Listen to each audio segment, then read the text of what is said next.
Guys, क्या आपको पता है कि क्रिकेट के भगवान कहे जाने वाले सचिन तेंदुलकर टेक्निकली कोई क्रिकेटर नहीं है बल्कि एक एक्टर है। जी हां गाइस, आप ठीक सुन रहे हैं। दरअसल सचिन जब अपने करियर के पीक पर थे तब उन्हें बहुत सारे ब्रांड्स के एडवर्टीजमेंट ऑफर आते थे जिसमें वो काम भी करते थे।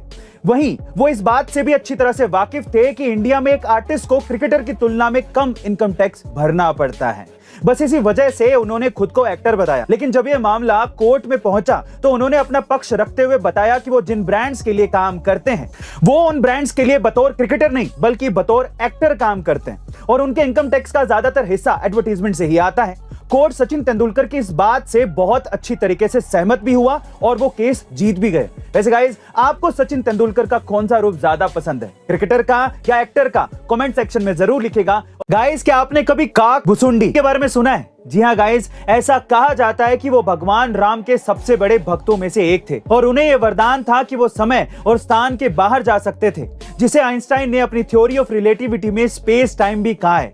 यही नहीं, वो टाइम ट्रेवल करके समय का बनना और बिगड़ना दोनों देख सकते थे। इसलिए यह भी कहा जाता है कि उन्होंने रामायण को 11 बार और महाभारत को 16 बार घटित होते देखा था, जिसमें उन्होंने हर बार कुछ ना कुछ अलग ही देखा था। और आज जिस मल्टीवर्स, पैरेलल यूनिवर्स और टाइम डिलेशन बेस्ड कॉन्सेप्ट पर हॉलीवुड इंटरस्टेलर जैसी फिल्में बना चुका है, वो सारी बातें हमारी सदियों पुराने ग्रंथ पद्म पुराण और श्रीमद् भागवत में लिखी हुई हैं। गाइस, जब हॉलीवुड हमारे पुराणों से ज्ञान यूज करके करोड़ों रुपए की कमाई कर सकता है तो हम उस ज्ञान से क्यों वंचित हैं? गाइस, इसके बारे में आपका क्या ख्याल है? कमेंट सेक्शन में जरूर लिखिएगा। गाइस, अक्सर आपने देखा होगा कि अमेरिका, कनाडा और रशिया में उनके देश के झंडे हर जगह, जैसे कि रोड्स पर, कैफेज पर, रेस्टोरेंट्स पर मौजूद रहते हैं, जिससे लोगों के दिल में देश के लिए एक खास जगह बनी रहती है। लेकिन भारत में ऐसा नहीं होता। इसके पीछे का कारण क्या है, क्या आप जानते हैं? चलिए आज मैं आपको बताता हूँ। इसके पीछे का कारण है इंडियन कॉन्स्टिट्यूशन में इंडियन फ्लैग कोड का होना। इनफैक्ट वो क्लोज जो ये कहता है कि इंडियन नेशनल फ्लैग सनराइज से सनसेट तक ही होस्ट किया जा सकता है, जो बहुत ही मुश्किल कर देता था इतने तादाद में रोज सुबह झंडों को फहराना और सूरज ढलते ही उन्हें उतार के रखना।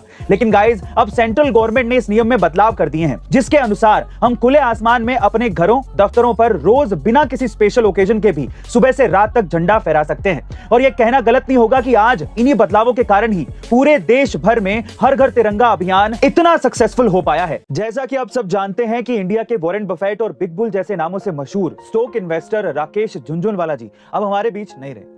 लेकिन शायद बहुत ही कम लोग ये जानते होंगे कि उन्हें ये नाम और शोहरत रातों रात नहीं मिली थी, बल्कि उन्होंने इसके लिए अपने जिंदगी के पूरे 37 साल लगा दिए थे। जी हाँ गाइस, राकेश झुनझुनवाला जी ने शेयर मार्केट में अपनी शुरुआत साल 1985 में सिर्फ 5,000 रुपयों से की थी। लेकिन उस वक्त इन 5,000 रुपयों की कीमत आज के लाखों रुपए से कम नहीं थी। इसका मतलब यह था कि वो अच्छी तरह ये जानते थे कि आगे जाकर इंडिया का शेयर मार्केट बुलंदियां छुएगा, और ये बात उन्होंने पहले भी कई बार कही थी।